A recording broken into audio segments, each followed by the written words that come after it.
जी आज कौन सा दिन है, कौन सा त्यौहार है और आप सब नेपाली भाई इतनी बड़ी संख्या में महिलाओं के साथ उपस्थित है, तो कौन सा कार्यक्रम का आयोजन किया है?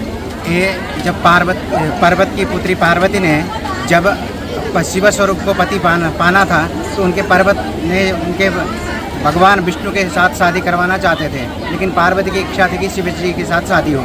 तो अपने सखियों के साथ मिलकर अपने पतियों से अपने सखियों से हरण करवा के पार्वती जी का जंगल में जाकर तपस्या किया और उस दिन से फिर उनको पति स्वरूप शिव प्राप्त हुआ। तो स्त्रियों के लिए विशेष चढ़ जो पति प्राप्ति के लिए या पति के दीर्घायुष्य के लिए, तब से आज तक नेपाल में इतनी ज़्यादा परंपरा है कि लगभग 100% महिलाएं निर्जल पानी बिना और कुछ भी बिना खाए पूरा व्रत करती है 24 घंटे का, और पति की दीर्घायुष्य और उसके दीर्घायुष्य इत्यादि की कामना के लिए करती हैं। तो तब से ये प्रारंभ हुआ है और नेपाल में नेपाली भाषियों में ये सबसे बड़ा महिलाओं का सबसे बड़ा त्यौहार है, जिसमें हम हर साल यहाँ करते हैं। गत वर्ष केवल बारिश के कारण कुछ समस्याएं आई थी, अन्यथा हर साल हम लोग यहाँ करते हैं। कुछ अलग अलग बहुत ज़्यादा बड़ा त्यौहार होता है स्त्रियों के लिए नेपाल। आपका परिचय? मैं डॉक्टर खेमचंद्र बुरतेल नेपाली समाज से हूँ और एमएस यूनिवर्सिटी में प्रोफेसर हूँ। लोगों मोदी पूजा में उपस्थित था, शू कहते जय श्री राम।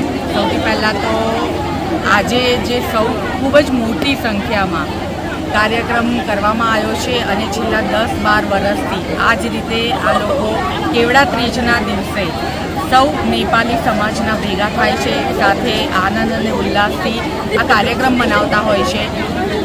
વ્રત બધી બહેનોને હોય છે, પણ સાથે ભાઈઓ પણ ખૂબ જ સારી રીતે સાથ સહકાર આપી રહ્યા છે અને આજે અમને અહીંયા આવવા માટેનું આમંત્રણ આપ્યું છે। તો ખૂબ જ મોટી સંખ્યામાં એમને નાચ ગાન સાથે ઉમંગ ઉલ્લાસથી જોઈને ખૂબ જ આનંદ વ્યક્ત કર્યો છે અને સાથે સૌ નેપાળી સમાજનો ખૂબ ખૂબ આભાર માનીએ છીએ।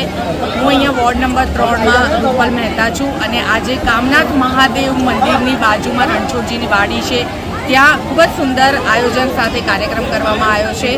સૌ નેપાળી સમાજને અમારા તરફથી ખૂબ ખૂબ શુભેચ્છાઓ, શુભકામનાઓ। जी मीनाबा, आज नेपाली समाज वच्चे आव्या नाच गाननो कार्यक्रम है, केवुं अनुभव? आज आ कार्यक्रम में उपस्थित सौ प्रथम तो सौ बहनों ने खूब खूब शुभेच्छा पाठवुं छुं केवड़ा तीज निमित्ते અને नेपाली समाजना सौ भाईओं ने पण खूब खूब अभिनंदन आपું છું કે તેઓ આટલો સાથ સહકાર આપે છે બધા બહેનોને આ કાર્યક્રમ કરવા માટે।